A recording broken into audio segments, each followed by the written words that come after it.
Бізде бүгін процедура плазмафорезде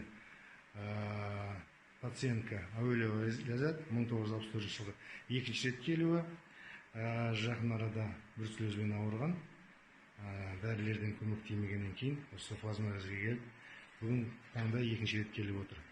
Ал Ләззат әпке, сізде қашаннан бері ауру басталды, немен ауырып жатсыз, не үшін келдіңіз осы қан тазалау процесіне? Бір ауыз сөзбен жеткізіңізші. Мен енді бруцеллезбен ауырдым. Сосын өзімді өте әлсіз сезіндім. Дәрілерді көп іштім. Ақырында жүрегім тарсылдап, күн-түн давлениеден скорый шақыра бердім. Сонымен осыны естігеннен кейін келдім. Бірінші күннің өзінде жақсы сезіндім. Екі құлағымның шуылдағаны басылды.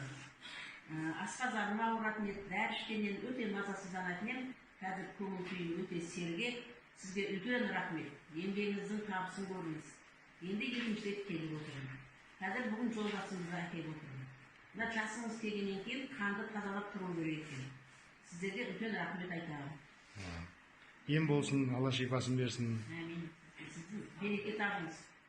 Халықтың адамысыз, халықтан үлкен алғыс сала беріңіз. Бала шағаңызда рахатын көріңіз. Бізге үлкен осындай, біздің жасымызға қарай осындай нәрселер керек енді. Дәрі ішеміз, одан асқазан ауырады, бауырымыз ауырады, өсім де жоқ өзімнің. Міне маған қандай жеңілдік болды. Үлкен кісілерге, жастарға да айтамын, осындай ем алу керек.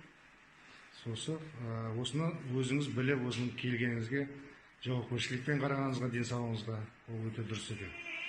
Жақсы.